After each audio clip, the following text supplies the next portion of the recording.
하나님의 말씀은 마가복음 14장 53절로 65절입니다.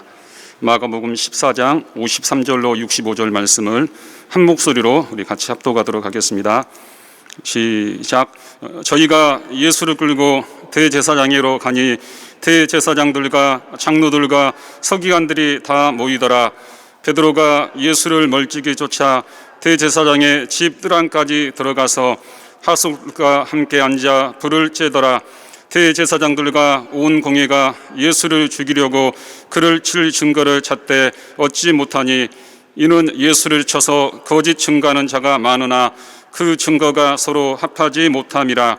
어떤 사람들이 일어나 예수를 쳐서 거짓 증거하여 가로되 우리가 그의 말을 들으니 손으로 지은 이 성전을 내가 헐고 손으로 짓지 아니한 다른 성전을 사흘에 지으리라 하더라 하되 오히려 그 증거도 서로 합하지 않더라. 대제사장이 가운데 일어서서 예수에게 물어 가로되 너는 아무 대답도 없느냐? 이 사람들의 너를 치는 증거가 어떠하냐 하되 잠잠하고 아무 대답도 아니하시거늘 대제사장이 다시 물어 가로되 내가 찬송받을 자의 아들 그리스도냐? 예수께서 이르시되 내가 그니라. 인자가 권능자의 우편에 앉은 것과 하늘 구름을 타고 오는 것을 너희가 보리라 하시니 대제사장이 자기 옷을 찢으며 가로되 우리가 어찌 더 증인을 요구하리요? 그 참남한 말을 너희가 들었도다. 너희는 어떻게 생각하느냐 하니 저희가 다 예수를 사형에 해당한 자로 정죄하고 혹은 그에게 침을 뱉으며 그의 얼굴을 가리우고 주먹으로 치며 가로되 선지자 노릇을 하라 하고 하속들은 손바닥으로 치더라. 하나님 아버지, 귀한 성일에 우리 하나님 주시는 말씀을 얻기를 원합니다. 종을 세우셨사오니 하늘의 권위를 부여하여 주시옵시고 우리 모든 교회가 함께 성령의 감동하심을 동시에 힘있게 하여 주시옵소서. 예수 이름으로 기도하옵나이다. 아멘. 예수를 거짓 증거하다. 오늘 하나님의 말씀의 요약을 다 같이 시작. 하나님은 참되시다. 그는 의를 보좌의 기초로 두셨으므로 만유가 다 그 앞에 심판을 받는다. 하나님은 유일하신 영이시다. 하늘은 그의 본체요 보좌이다. 만유를 지으신 이는 백보좌에 앉으시니 하나님 외에 다른 신은 없다. 만유가 그 백보좌 앞에서 심판을 받는다. 누가 죄인인가? 예수를 무릎 꿇게 한 자들인가? 그들 앞에 무릎 꿇고 조롱당하시는 이 온유하신 예수가 죄인인가? 예수를 정죄하는 공회가 거룩한가? 백보좌에 앉으신 이가 거룩한가? 의와 불의가 분명하니 빛과 어둠과 같다. 예수는 그렇게 인류의 죄를 담당하셨다. 예수를 부정하고 불신하는 자는 그래서 죄인이요 예수를 핍박하고 조롱하는 자가 저주받은 자다. 예수로 인하여 의와 불의가 분별된다. 예수가 죄 없는 의인임을 증거하시는 이가 있으니 예수를 죽은 자 가운데서 살리신 하나님 아버지시다. 예수는 교회의 머리요 교회는 그의 몸이니 거룩해 하고 핍박을 받아도 의로 인하여 핍박받는다. 예수의 이름 위하여 핍박을 받는 것은 부끄러운 것이 아니라 의의 면류관이다. 은혜 받은 자는 핍박을 겸하여 받는다. 예수 이름에 무릎을 꿇자. 그 이름을 힘입어 그 이름으로 그에게 영광을 돌리고 드리자. 주는 우리 구주시다. 아멘. 하나님은 자비로우신 마음으로 우리에게 은혜를 베푸시는 분입니다. 그래서 우리는 그의 자비하심에 대하여 또 이에 맞는 합당한 우리의 신앙으로 반응을 해야 할 것입니다. 하나님은 우리에게 자비하신 분입니다. 자비라는 것은 가엾게 여긴다. 가엾게 여기는 마음으로 사랑한다. 그런 뜻입니다. 하나님은 사실은 우리에게 그렇게 해야 될 의무는 없으십니다. 그런데도 그는 우리에게 자비하십니다. 우리는 여기에 반응해야 합니다. 감사해야 하고, 또 이와 마찬가지로 그러한 하나님의 자비하신 모습에 대해서 더 폭넓게 우리가 판단을 하며 주의 교회에도 이와 마찬가지로 우리도 그러한 자비로운 마음으로 대해야 할 것입니다. 바로 이렇게 하나님이 나를 생각해 주시는데 자비를 하시다, 나를 불쌍히 여겨 주신다는 사실은 내가 특별히 반응해야 될 이유가 있습니다. 하나님이 나를 불쌍히 여겨 주실 때는 이것은 내 마음에 또한 그를 실망시켜 드리지 말아야겠다는 결심을 갖게 합니다. 어떻게 보면은 큰 그림에서는 하나님이 나를 구원하시려 한다, 그런 데에 대해서 나는 반응하는 것이다 라고 다른 말로 거기를 대체할 수는 있습니다. 하지만은 결국 중요한 것은 하나님이 나를 보시는 마음을 나는 중요하게 생각하는 것입니다. 중요한 것도 많은 여러 가지 다른 것들도 있어요. 중요하다는 것과 소중하다는 것은 또 느낌이 다릅니다. 우리는 하나님이 우리를 보시는 것에 대해서, 우리를 향해 갖는 마음에 대해서 소중하게 생각하는 거예요.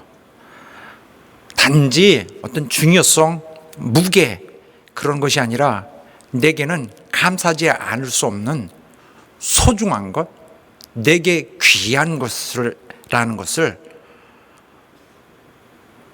우리가 알기 때문에 하나님의 그러한 자비 베푸심은 그냥 지나칠 수 없는 문제입니다.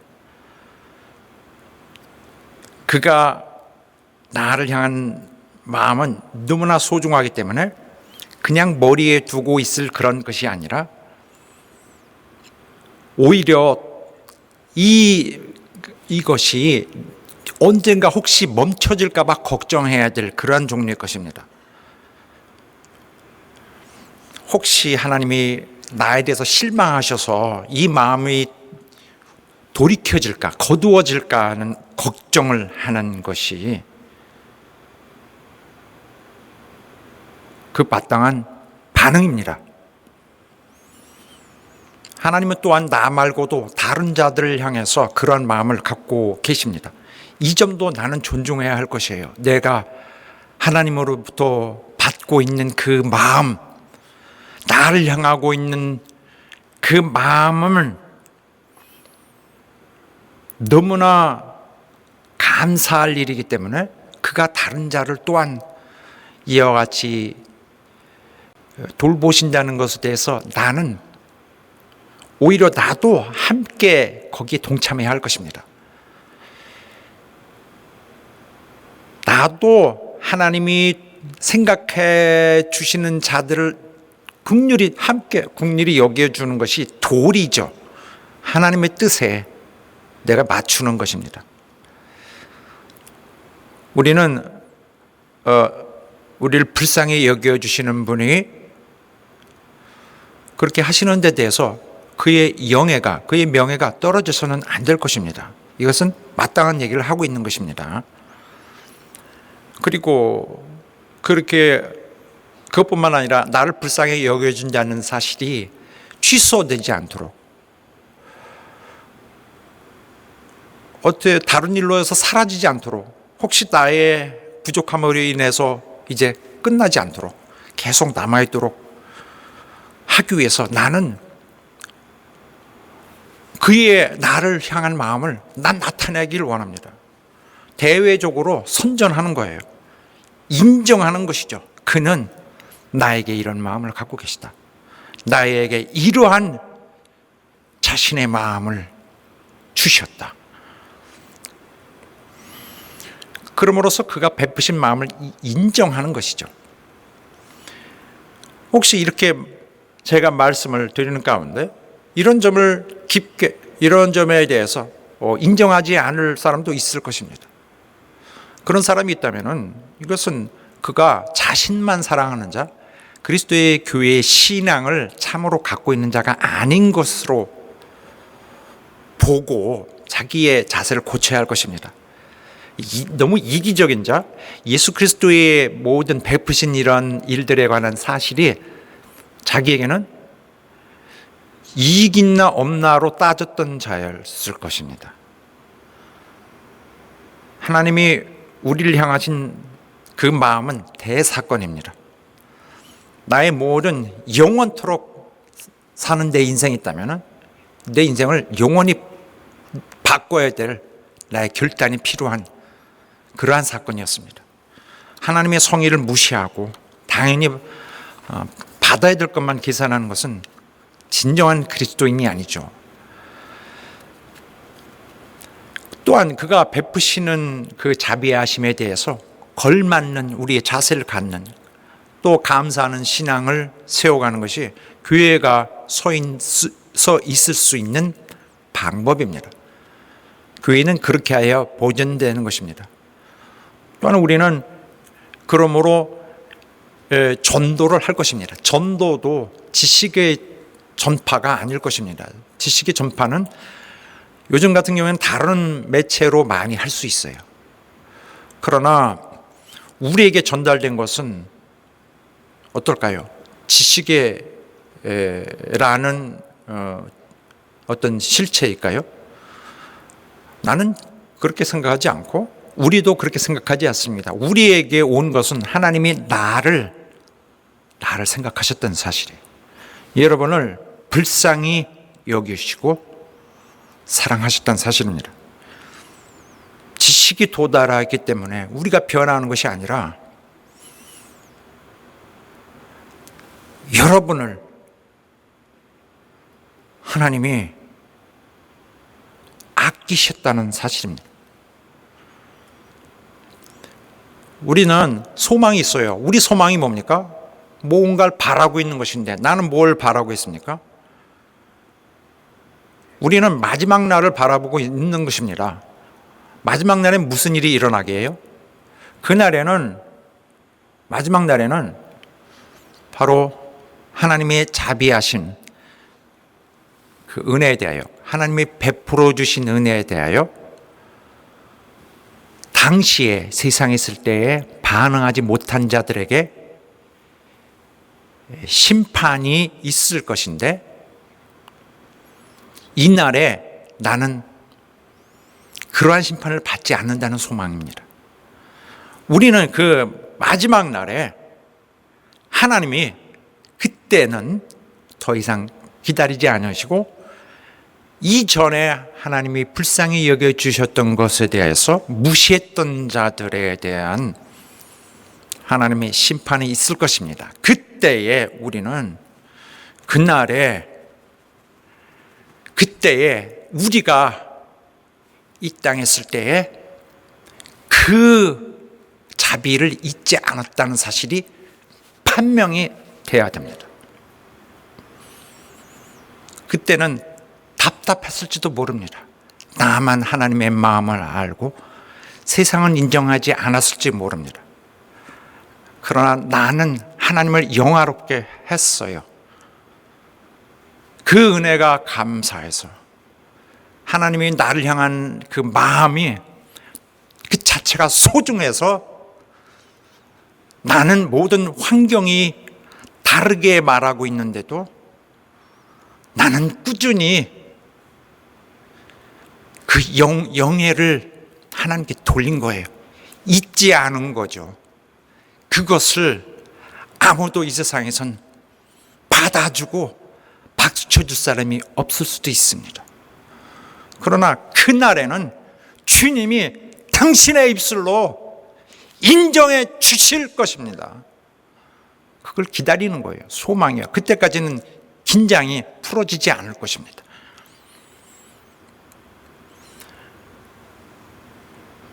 온 천사들 앞에서 내가 주의 사랑하심을, 주의 불쌍히 여기심을 붙들고 있었다는 사실이 주님의 입으로부터 천사들에게 증거가 되어야 됩니다. 공정한 그날에, 그냥 해주는 말이 아니라 공정한 그날에, 거짓의 여지가 없는 공정한 그날에 열려져야 됩니다. 그렇게 하여 내 신앙의 인생은 마치게 될 것입니다. 어떻게 행복하게, 우리의 소망인 것입니다. 최후의 결론의 날이 납니다. 지금은 시간이라는 공간에서 가고 변동이 많고 너무 우여곡절, 위험과 위기가 많아요. 그러나 역사는 끝날 때가 있습니다. 모든 것이 영원 속으로 들어가는 날이 있어요. 일단 들어가면은 거기서부터는 무슨 변질이 있지 않고 영원한 안정권, 위기가 없는 속으로 들어가는 것. 영원으로 들어가야 돼요. 우리의 가슴 졸이면서 하나님만 그의 자비하심에 나의 모든 걸 걸고 있었던 나의 가슴 졸임은 그날로 끝날 것입니다. 승리로. 영원토록 안심을 하기 시작할 것입니다. 아무쪼록 이 땅에 있는 동안에 하나님이 내게서 떠나지 아니하시고 나와 끝까지 함께 있기를 바라는 것이 우리의 소망의 실제적인 본질인 것입니다.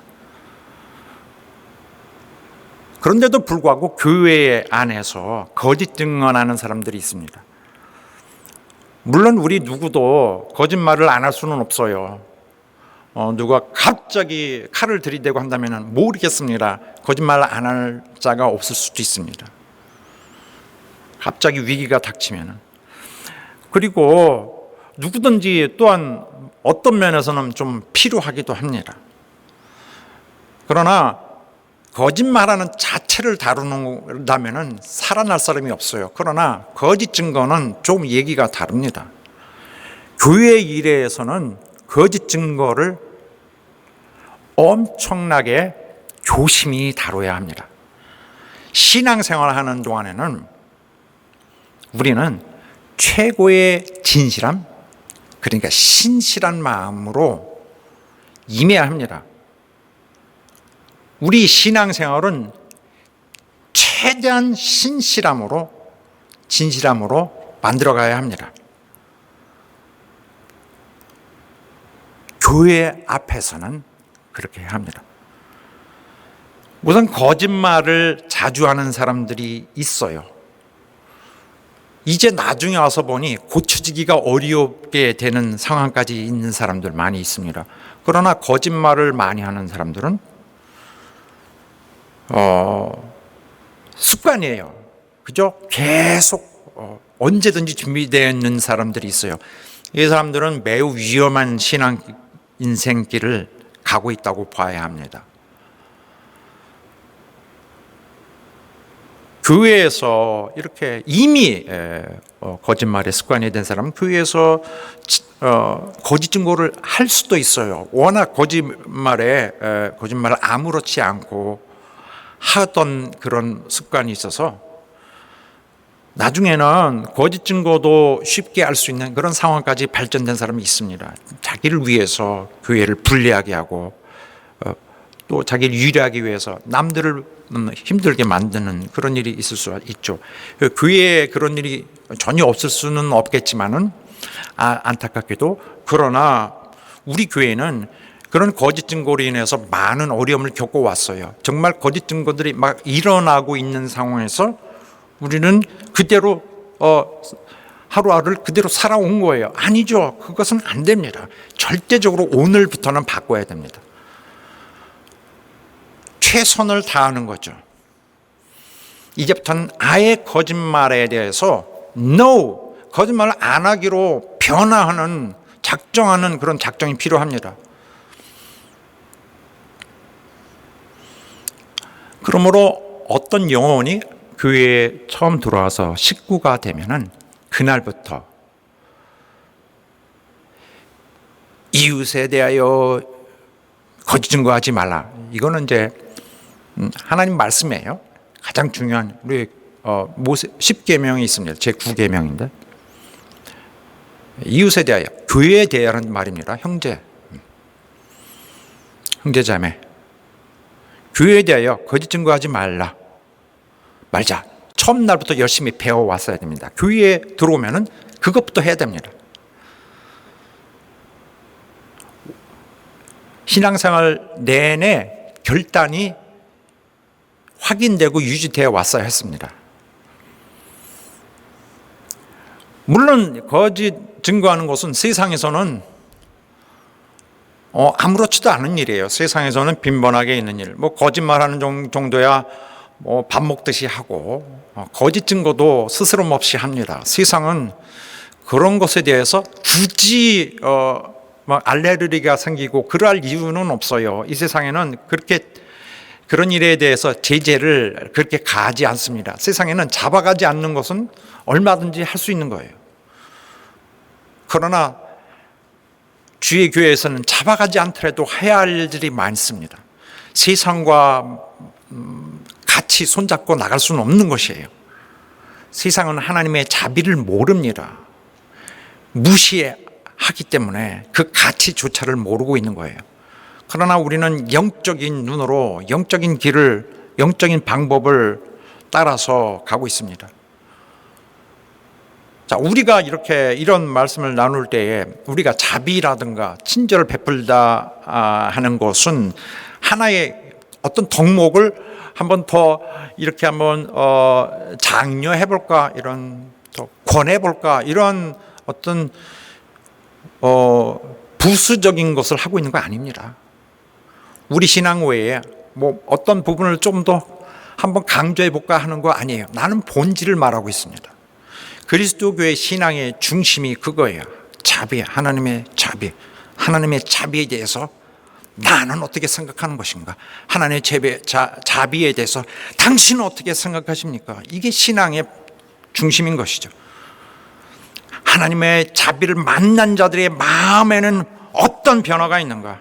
거기 충격이 있었던 것인가? 이 사람은 체험한 자입니다. 하나님을 지식으로 받아들이고 지식으로 만난 자가 아니라 체험한 자들. 처음부터 신앙의 시작이라는 것은 하나님을 체험한 자, 이 마음에 흔적이 있는 자, 마음에 하나님의 사랑으로 인을 맞았어야 해요. 교회에서 그래서 거짓 증거하지 않는 것이 원칙입니다. 교회는 거짓 증거하지 않는 자들입니다. 그들이 하나님을 만날 때 자신들은 지옥으로 떨어져 가고 있었거든요. 하나님이 자비가 그들을 살려냈거든요. 이제 그들은 거짓 증거하려는 생각이 없습니다. 이 세상에 아무리 겉으로 다른 면으로 자기를 훌륭하다고 자랑할지라도, 또 세상이 아무리 훌륭하다고 세상 기준으로 온전하게 판단해 줄지라도 하나님에게는 아무 의미 없는 사람들도 있어요. 하나님이 보시는 것과 세상이 보는 것은 너무나 다르기 때문에 그렇습니다. 우리에게 변화가 있었어야 돼요. 우리에게 밖으로 나오는 변화 말고도 밖에 있는 것은 우리 안에 있는 것의 표현일 뿐입니다. 자비하신 하나님의 마음이 우리 안에, 이 사람 안에 충격적으로 들어와서 이미 그가 도장을 찍듯이 우리 마음에 그가 어떤 틀같이, 어떤 도장의 본 모양같이, 어쩌면 이렇게 벽돌을 찍어내는, 그런 벽돌 찍어내는 이 거푸집 같은 이 틀이 안에 박혀 있어서 지울 수가 없는 엄청난 자국을 남겼어야 합니다. 그래서 나는 이 마음으로 뭘 자꾸 찍어내면은 하나님 마음이 똑같이 나오는, 하나님 것을 자꾸 재생하는 이런 자가 되지 않으면은 하나님의 신뢰를 받는다고 자기를 안심하고 있기 어렵습니다. 우리는 하나님의 심정이 통하고 있는 자여야 할 것입니다. 하나님의 자비를 모르는 자들은 하나님과 관점이 매사에 다릅니다. 하나님의 자비는 넉넉한 걸 준 것이 아니라 하나님은 자기를 준 것이에요. 진짜 자기를 준 것이니 그 마음을 받은 자와 받지 않은 자, 체험한 자와 체험하지 않은 자의 개념은 다릅니다. 언어도 다르고 개념도 다르고 사고방식도 다를 거예요. 세상 일을 처리하는 것에 있어서 상당히 다른 식으로 임하게 될 것입니다. 하나님 방법대로 처리하지 않고 어떤 그 세상이 인정하는 그런 기준으로 산다면은 그런 사람들의 대표적인 현상은 이것인데 거짓 증거를 합니다. 때에 따라서 교회 안에서 이 사람들은 세상의 마음이 여전히 여기 와서 하고 있는 것이고 마귀가 조종할 수 있는 사람입니다. 그 병기가 하나님의 일을 하는 데는 잘 쓰여지고 원수가 틈타는 일은 도무지 기능이 안 돼야 되는데 오히려 세상의 일, 사단의 일을 잘 하게끔 이 하드웨어가 준비되어 있다면 안 되는 것입니다.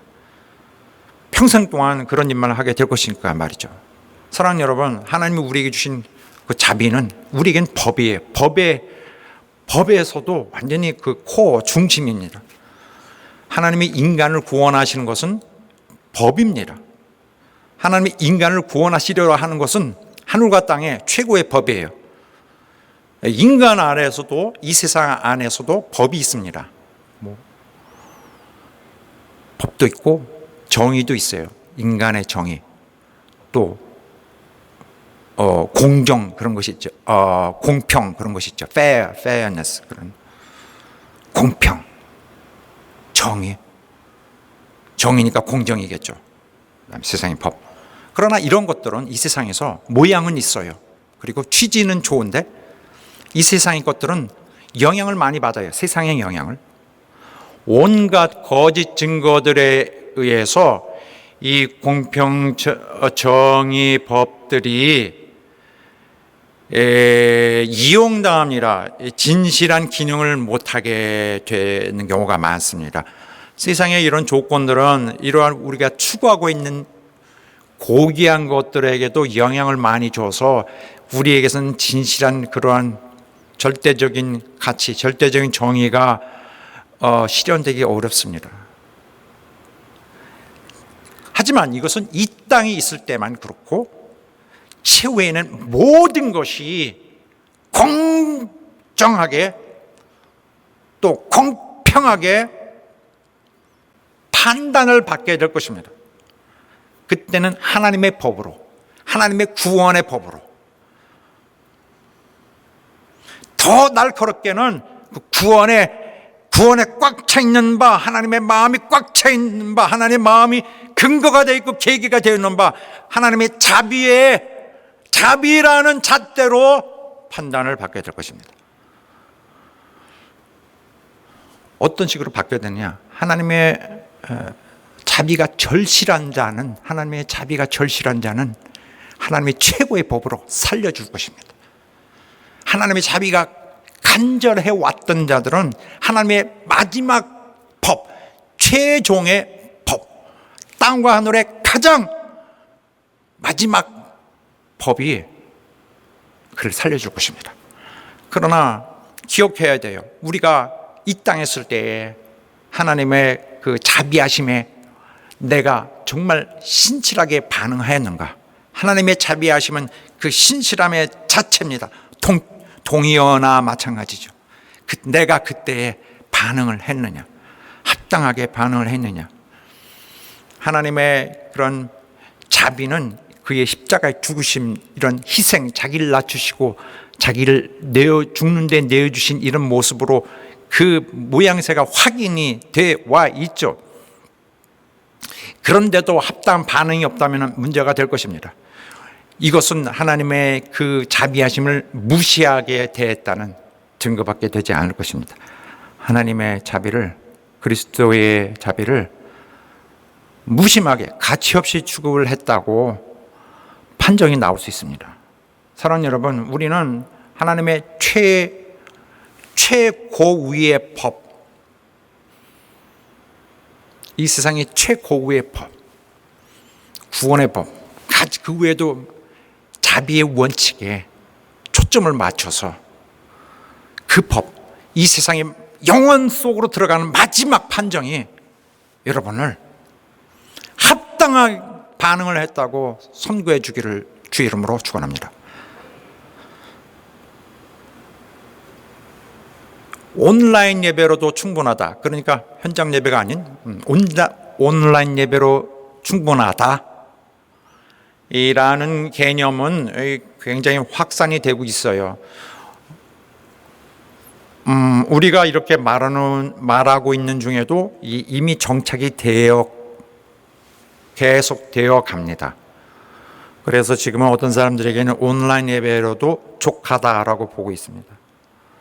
이렇게 생각하는 것은 인간의 생각으로는 맞을 수도 있습니다. 합리성으로는, 이 세상으로는 그렇게 거기 이치가 도달할 수 있어요. 세상 의식적으로는, 세상의 합리성으로는 아마 이렇게 계속 가게 될 수도 있습니다. 옳은지도 모릅니다. 하지만 이것은 인간의 생각이에요. 인간은 실패로 가는 일에 너무 능합니다. 우리는 인간이 이끌지 않고 오직 그리스도가 이끄는 삶을 살고 있습니다. 온라인 예배로 충분하지 않습니다. 하나님의 구원의 법과 너무나 다릅니다. 우리 주님을 부끄럽게 해서는 안 되는 것이에요. 신앙에 있어서 신앙의 가장 뿌리는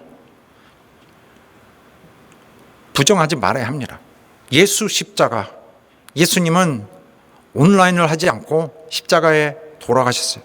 갈보리로 피를 흘리시면서 올라가셨거든요.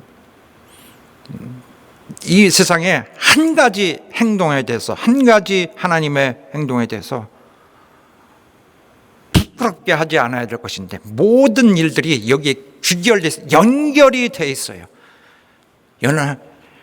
온라인 예배 절대 충분치 않습니다. 이 작은 나는 100개의 목숨이 있으면 100개의 목숨을 오늘 내놓고 예배에 참여해야 합니다. 사랑하는 여러분, 우리의 신앙의 삶을 우리 마지막 날까지 해 나가되 자비하신 하나님의 마음이 무가치하게 여겨지지 않고 무시당하지 않는 우리 성도 여러분, 마지막 날에 오히려 하나님이 우리 주 그리스도께서 힘주어서 맞다, 내 자비에 반응하였느니라고 선고하실 때에 거기에 천사들이 박수를 받는 여러분 되시길 주의 이름으로 축원합니다. 할렐루야! 자, 오늘 본문의 말씀 봅니다.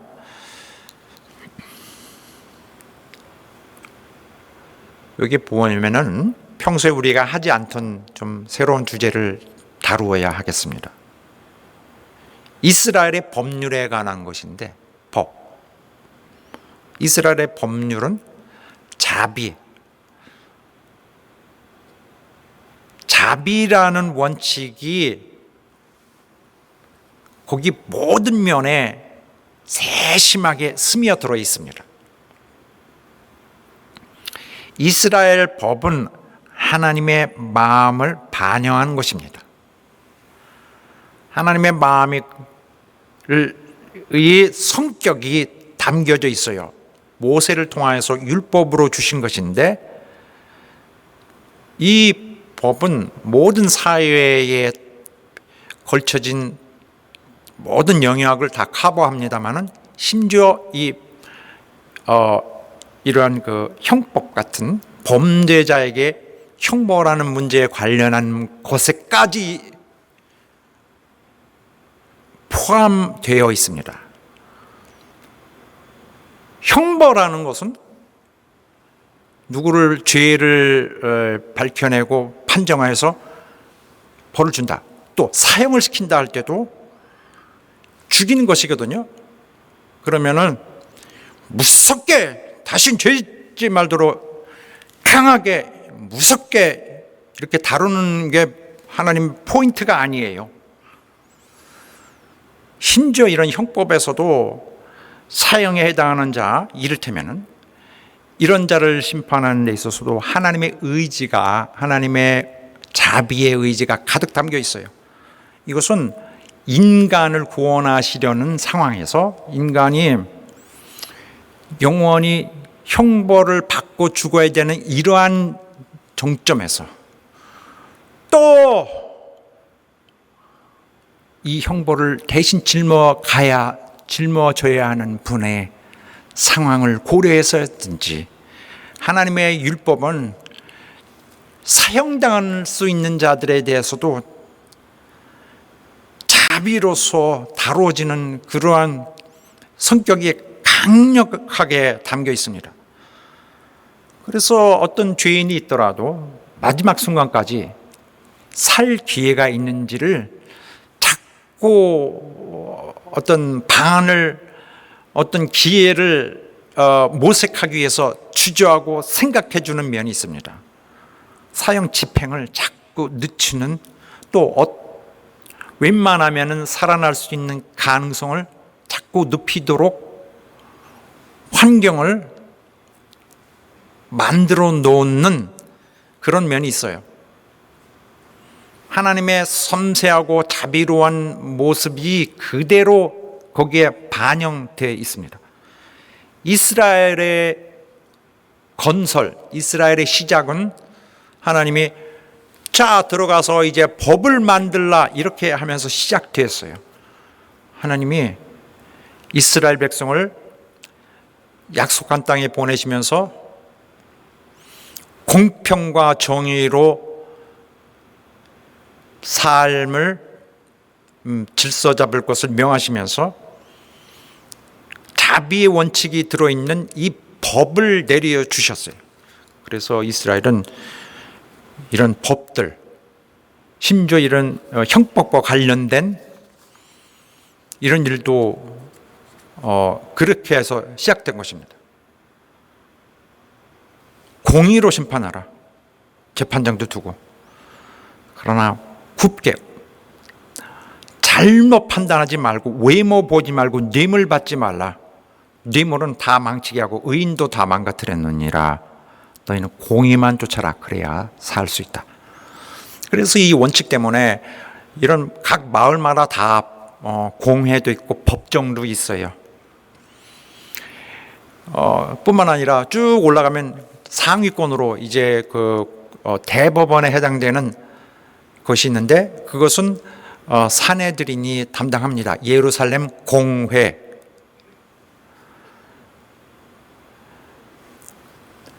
거기는 대제사장이 의장이고요.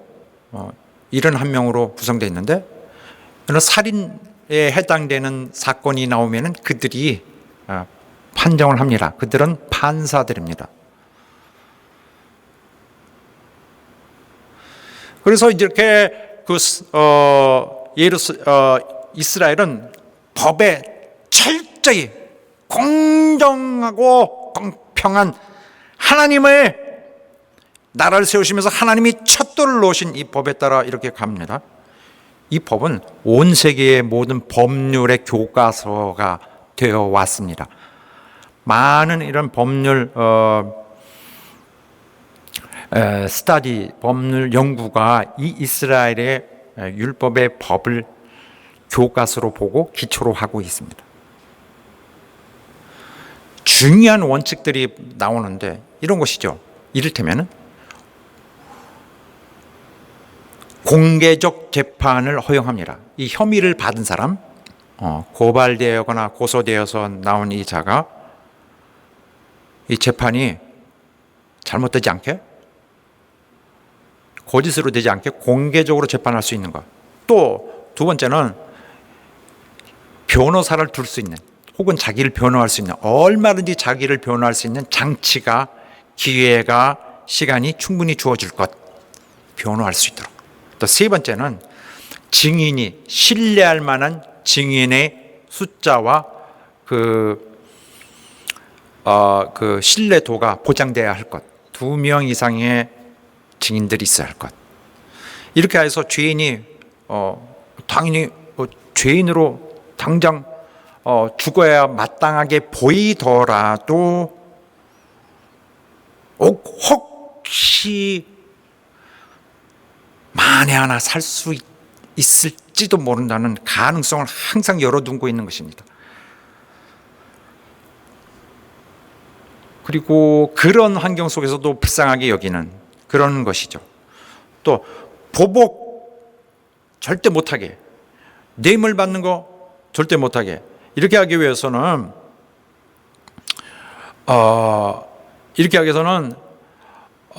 위증을 심각하게 다루었어요. 자, 그리고 낮 시간에 재판을 할 수 없고, 낮 시간에 재판을 하고 밤에는 절대 안 되고, 그 업무 시간에만 해야 되고. 자, 이런 상황인데 위증죄 말씀드렸어요. 위증죄, 내 이웃에 대하여 거짓 증거하지 말라. 이거 되게 심각한 거죠, 이스라엘 사회에서. 누가 거짓으로 그렇게 뭘 판명하거든,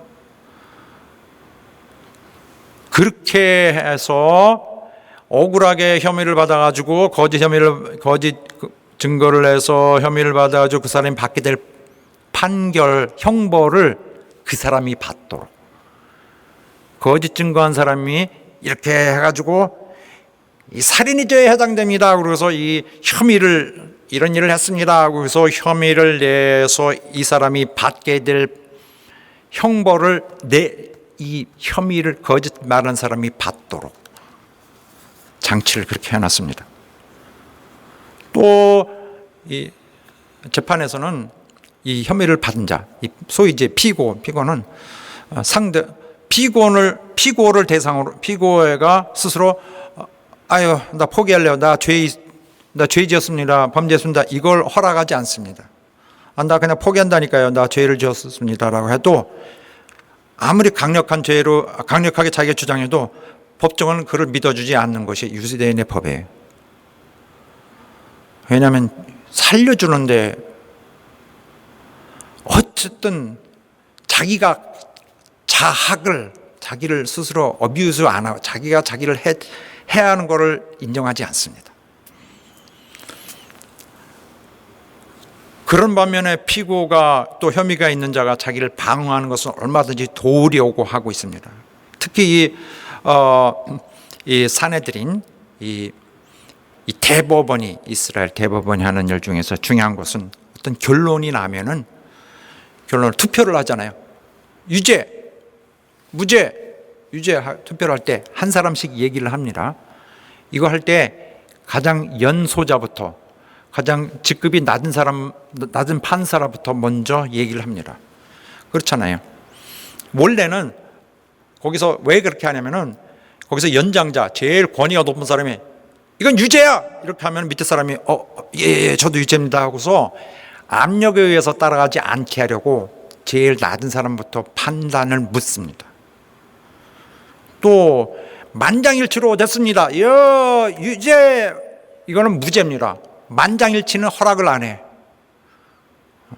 만장일치인데 왜 허락 안 해요? 다 죄가 있다고 보고 있는데, 마땅히 이거는 어느 경우보다도 더욱더 그 사람을 죄에 처해야 될 텐데. 그러나 이스라엘 법률은 허용하지 않습니다. 왜? 자비가 없어. 어떻게 한 명도 무죄 왜 안 해? 그래서 안 되는 거예요. 만장일치도 안 됩니다. 또 판정이 되면은 그날 쭉 이렇게 서로 투표를 해가지고 공평하게 누가 다 기록을 해서 이제 판정을 하고서는 3일은 지나서 그 판정에 대해서 또 고민을 해요. 3일 동안에. 이 동안에는 금식을 하도록 법으로 되어 있습니다. 정신이 말짱하게 집중해서 이 사건만 다루도록. 이거 왜 이렇게 더디게 시간을 지체하죠? 그래함으로써 최대로 다른 증거가 나올 수 있는, 이 사람을 살게 할 수 있는 다른 증거가 나올 것을, 기회를 자꾸 주는 것이죠.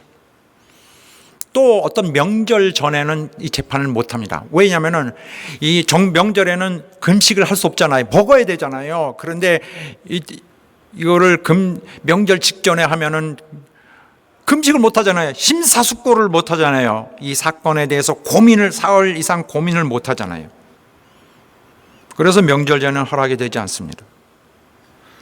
또 일단 다시 사흘 후에 모였는데, 일단 처음에 무죄 했던 사람이 사흘 동안 생각해 보니 유죄 죽여야 됩니다. 유죄입니다 라고 못 바꿔요. 유죄는 무죄로 바꾸는데 무죄는 유죄로 못 바꾸는 것입니다.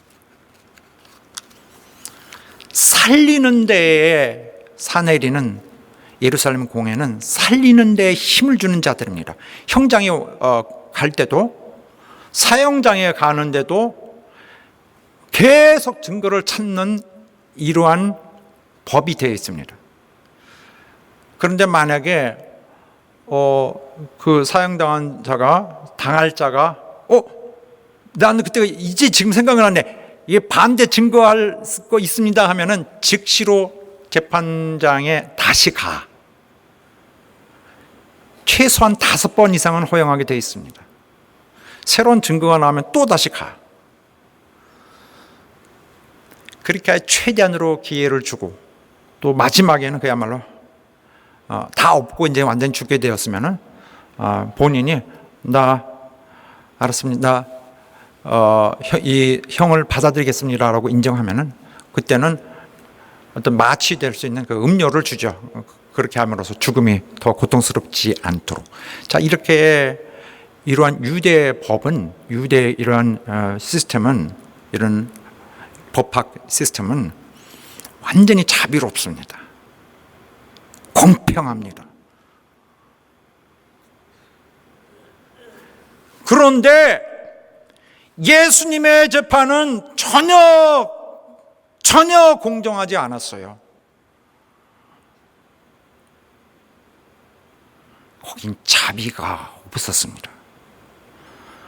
예수님을 잡아들인 사내들이는 유대교가 자랑하는, 오늘날에도 온 세계가 배우고 있는, 기초를 두고 있는 그 훌륭한 법을 하나도 지키지 않았습니다. 싸그리 범했습니다. 마가는 마태, 누가, 요한과 더불어 불법이다, 엉터리다 라고 고백하고 있는 게 본문의 내용입니다. 이런 걸 보았느냐라는 것이 오늘 본문의 의미인 것입니다.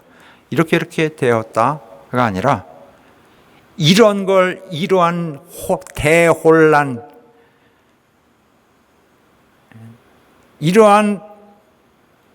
이렇게 망가진 재판소 보았느냐, 이것이 포인트예요. 자, 그래서 어떤 면이 어겨졌나가, 이를테면은 예수님은 혐의가 없이 재판을 받으셨어요. 재판이 시작됐어. 혐의가 없어. 무슨 말인가 하냐면은 무슨 죄를 졌는지도 없이 온 거예요. 그냥 아무것도 없이. 고발도 없고, 공식적 고발도 없고, 고소도 없어요. 그냥 와 있어요. 잡아왔어요. 그 다음에 거기서 자, 무슨 죄가 있지 하고서 찾는 모습이었습니다. 또 재판은 이 업무 중에 있어야 되는데, 업무 시간 중에 한밤중에 이루어졌죠. 또 이 사형에 이를 수 있는 재판은 성전에서 해야 되는데 사적 장소에 섰습니다. 이 법, 재판을 이 대제사장 집에서 했어요. 3번이나. 또 예수님은 자신을 방어할 기회를 부여받지 못했고, 또 예수님의, 그래서 자기를 변호할 사람이 아무도 없고 변호사도 없고, 저쪽은 거짓 변호사, 거짓 증인들이 뇌물을 받고 와서 거짓 증언을 했습니다. 그리고 불법적인 판결을 그 재판부가 했습니다. 주님은 당일에 선고를 받으시고 당일에 처형받으셨어요.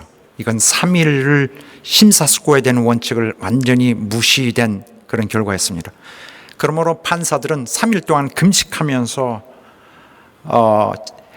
판정을 재고할 기회를 완전히 무시했습니다. 명절 직전에 재판을 시작했습니다. 금식을 안 하겠다고 작정한 것입니다. 이 모든 것에 대해서 처음부터 끝까지 모든 법이 다 범해졌습니다. 또 예수님은 다른 면을 보아도 너무 억울한 이러한 재판을 가지셨어요. 재판을 6번이나 했습니다. 하루에.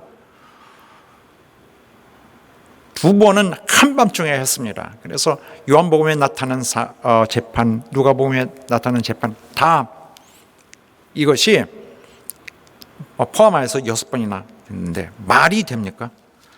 본문은 2번째 재판에 해당하는 내용을 마가가 그리고 있는 것입니다. 예수께서 겟세마네에서 체포당하셔서 여기 오셨어요. 그래서 재판이 시작됩니다. 한밤중에 사적 장소에서 가니까 거기 공회원 회원들이 모여 있어요. 그리고 공간복음에는 없는 내용이지만은 요한복음은 이렇게 가야바의 집에서 재판받기 전에 먼저 아나스 전 대제사장에 의한 재판을 받고서 여기로 이송되셨다라고 말합니다. 처음에는 그러니까 전 대제사장 아나스의 집에서 재판을 받으신 거예요. 아나스가 예수님을 데려오고서는 이제 무슨 죄를 책잡을까? 기소 내용이 없이 지금 하고 있었습니다. 그래서 제자들에게 뭘 가르쳤느냐? 한번 얘기해봐라. 이렇게 트집을 잡기 위한 정말 베이직한 것을 하고 있었죠. 그러므로서 예수님에게 윽박지르고 질문을 유도함으로써 죄를 꺼내내는 일을 했습니다. 예수님으로 하여금 스스로 자기가 죄를 들춰내게, 이거 불법입니다. 범죄를 유도하는 것은 절대 원칙을 어기는 것입니다. 스스로가 스스로를 망치는 일을 절대 금하고 있는 이스라엘 법에서 자비의 법을 완전히 반대로 가고 있었습니다. 그래서 안나스는 예수님을 이렇게 속여가지고 함정에 빠뜨려서 죄를 만들어내려고 하는 것이죠. 그러니까 예수님이 나중에는 답답하시니까 한번 이렇게 말씀하시죠. 왜 내게 붙느냐? 증인들 데려와라, 물어봐라. 아무리 해도 사형에 처할 죄목이 나오지 않으니까 나중에 실패하고, 이제는 안나스는 대제사장이 아니니 이 재판을 할 권리도 없죠. 그런데 했어요. 이것도 불법이에요. 그 다음에는 사위인 현 대제사장인 가야바에게 보냈습니다. 가야바는 이미 공회 회원들과 준비되어 있었습니다. 한밤중에 사적 장소에서. 그런데 유죄를 선고하려고 결심을 하고 와 있습니다. 이미 죽이려고 결심하고 있으니까. 그런데 시작을 하려는데 이 뭐가 부족하네요. 뭐가 부족하죠? 무슨 죄로? 라는 기소 내용이 없습니다. 그래서 그 자리에서 증거를 찾으려고 하는 거야. 뭐로 할까?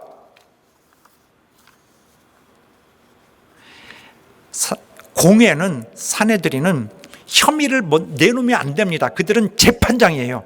밑에서 갖고 온 사건을 판단만 하는 거예요. 밑에서 내밀어 올린 내용만 판결을 할 뿐입니다. 그런데 거기서 판사들이 뭘 가지고 유죄를 만들어서 판결을 내릴까 고민하고 있습니다. 증거가 없어요. 증인들도 나오는데 서로 말이 맞지 않습니다. 완전히 타락한 법정에서 웬만한 거짓말을 다 그래 오케이 하고 받아들일 텐데 워낙 저들에게 예수님을 책잡을 만한 일이 너무너무 없는 것입니다. 죄 없으신 그에게 무슨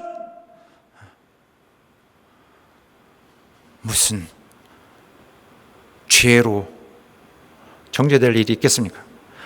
그러나 막 하는 거예요. 열심히 하고 거짓된 자들 데려왔는데 어쩌다 말이 좀 맞는 자들이 있어요. 성전에서 예수님이 이 성전을 내가 때려 부시고 다시 지으리라 하는 말이 있다. 이것도 말이 안 됩니다. 그러나 어쨌든 이걸 억지로 만들었어요. 뭐 날짜 뭐 이런 말이 안 맞죠. 그런데 억지로 이걸로 결론이 난 것입니다. 예수님이 성전을 다 자기가 부시겠다고 했다. 이걸로 그 누가 믿습니까? 하나의 사람이 이 성전을 하루에 다 부시고 사흘에 다시 진다고 하는 것을 이렇게 하기로 했다. 큰 반역자다 이렇게 하고서 그를 잡으려고 합니다. 자, 됐다. 너는 뭐라고 말하느냐 하고 재판장이 주님을 밀어붙입니다. 판사가 자비로워야 될 판사가 유도신문을 합니다. 자백을 해라 하는 거죠. 예수님 말씀 안 하셨어요. 예수님은 하나님이신데 이들이 정말 이 수준 낮은 이들에게 무슨 그가 반박을 하실 수 있겠습니까? 아무 말씀 안 하시죠. 이 아수라장에서 주님이 거기다 뭐라고 하실 수 없는 거예요. 이름으로서 예언을 스스로 또 거기 이루셨고 이쯤 되면은 죄가 나오지 않으면 그냥 무죄 즉시로 그 사람을 풀어주는 것이 유대 법인데도 그들은 완전히 이성을 잃은 자들입니다. 이성을 잃은 짐승같이 그저 거짓말을 하고 퍼오면서도 잘 안 되는 일을 계속 해나가고 있습니다. 이들은 마음이 초조해 아침이 될 때까지 빨리 사형에 처할 수 있는 죄를 찾아내어서 선고해야 할 터인데 빨리 속전속결. 그러다가 대제사장이 작전을 바꿉니다. 완전히 모든 걸 안 되니까 없는 죄를 어떻게 다 만들어내기 위해서 이렇게 질문했습니다. 네가 찬송받을 자의 아들 그리스도냐? 너 그리스도냐? 우리 마태복음에 말씀하기를 하나님께 맹세하고 한번 해보자. 너가 하나님의 아들 그리스도냐? 우리에게 말하라. 주님은 가야바가 뭘 말하는지 알고 계시죠. 예수님을 함정에 넣으려고 하는 것인데 그런데 예수님을 여기서 말씀하셔야 돼요. 그렇죠? 말씀 안 하면은 침묵을 하면은 이것도 부정하는 거? 그러면 예수님은 그리스도가 아니네요. 그렇게 할 수도 없고 분명하게 해야 되잖아요. 그러나 그가 나 그리스도 아니다 얘기해 버리면은 예수님은 살아나. 그러나 그는 거짓말하는 자가 되죠. 그렇게 할 수 없는 것이죠. 여기에 그들은 그를 잡을 수 있는 좀 기회가 있습니다. 억지로 만드는 이 상황이죠. 그러나 예수님 침묵 지키지 않으시고 계속 조용히 계시다가 마침내 말씀하시죠. 내가 그니라 인자가 권능자의 우편에 앉은 곳과 하늘 구름을 타고 오는 것을 너희가 보리라 라고 하셨어요. 무슨 뜻이냐? 나는 너희를 심판하러 오리라. 여기 우편이라는 것은 하나님과 동등하다는 의미예요. 장소적 의미가 아니라 나는 거기 우편에 있을 자다. 하나님과 동등한 자다. 하나님 아버지와 동등한 자다. 너희가 나를 죽이고 이게 이제 끝이 났다고 생각할지도 모르지만은 나는 기어코 살아나 아버지와 함께 있을 것이며 나는 너희를 심판하러 올 것이다. 내가 구름을 타고 나타나면 그때 너희는 너희를 심판할 심판자를 보게 될 것이고 그가 그인 줄 알아라. 너희가 생각하는 그 그리스도 이런 그리스도로 생각하지만은 나는 그 수준이 아니라 하나님의 아들이다. 그에게 혐의를 강제로 만들어내려는 그들에게 선언하시기를, 너희는 자비를 모르는 자를 심판하는, 자비를 거절하는 자를 심판하는 심판자를 만날 일이 남았다.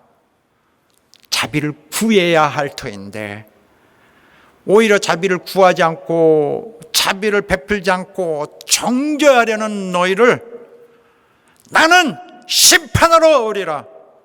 자비의 소중함을 무시하고 하나님의 자비의 법을 왜곡하고 하나님의 자비하신 법을 오용하고 하나님의 자비하신 법을 거짓으로 만들고 거짓 증거로 망쳐놓는 너희를, 하나님의 긍휼과 자비의 진리를 정면에서 공격하고 학대하는 너희를 심판할 심판자가 오리라. 너희는 거짓된 증거를 해오지만은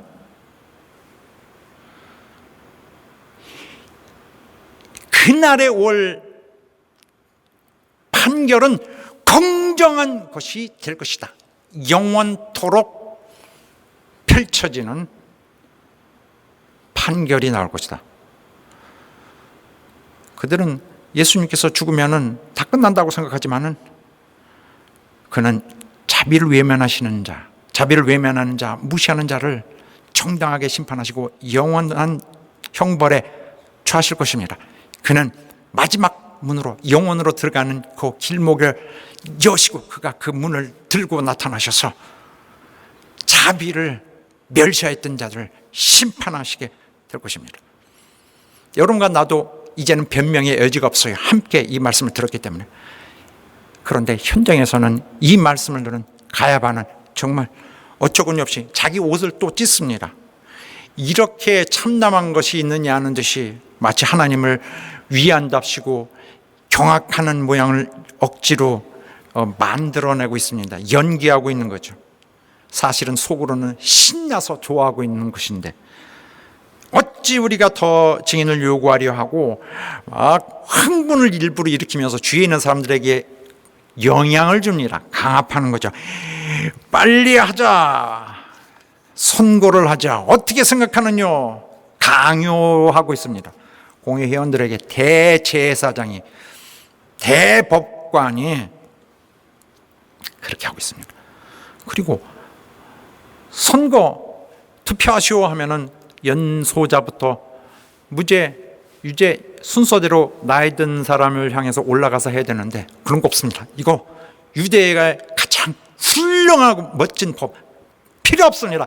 야, 그냥 하자, 선고한다, 다 사형이다, 만장일치면은 안 됩니다. 자비의 법을 어긴 거기 때문에 풀어줘야 돼요. 그런 거 필요 없습니다. 필요 없고 완전 본격적으로 이들 나옵니다. 어떻게 나와요? 침을 뱉고 주먹질을 합니다. 완전 대법원이 혼돈 속으로 빠지고 물리적인 폭력으로 넘어갑니다. 완전 폭도죠. 정말 저질스러운 폭도. 유대교의 아주 고귀한 종교적 귀족들이 그렇게 하고 있습니다. 때리고 때려도 부족했나 봅니다. 지쳤나 봅니다. 아랫 사람들에게 시켜서 예수님을 폭력으로 계속 다루도록 넘겨줬습니다. 사랑하는 여러분, 우리 교회는, 우리 모두는 하나님의 자비하심을 통하여 그를 만나야 합니다. 하나님께 우리의 삶과 우리의 생각을 맞추는 여러분 되시기를 예수 이름으로 축원합니다. 마지막 날에 하나님, 우리 주님 앞에서 일어날 일을 생각하며 주님의 인정을 받을 수 있는 여러분, 우리 교회가 되시기를 주의 이름으로 축원합니다. 더러운 원수가 우리 교회를 사용하지 못하도록, 이용하지 못하도록, 속이지 못하도록 하나님의 정의와 자비의 최고 상위의 법이, 또 세상의 마지막 영원히 펼쳐질 그 법이 우리를 인도해 줄 수 있게 되기를 주의 이름으로 축원합니다. 할렐루야. 기도합시다. 우리에게 하나님, 우리를 인도해 주시고 우리 마음을 감동해 주셔서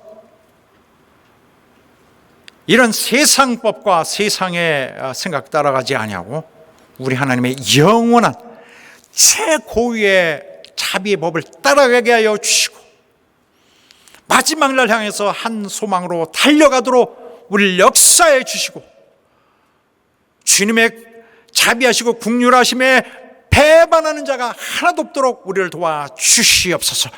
예수 이름으로 다 같이 주 이름을 부르며 다 같이 합심하여 기도합니다. 하나님 아버지의 역사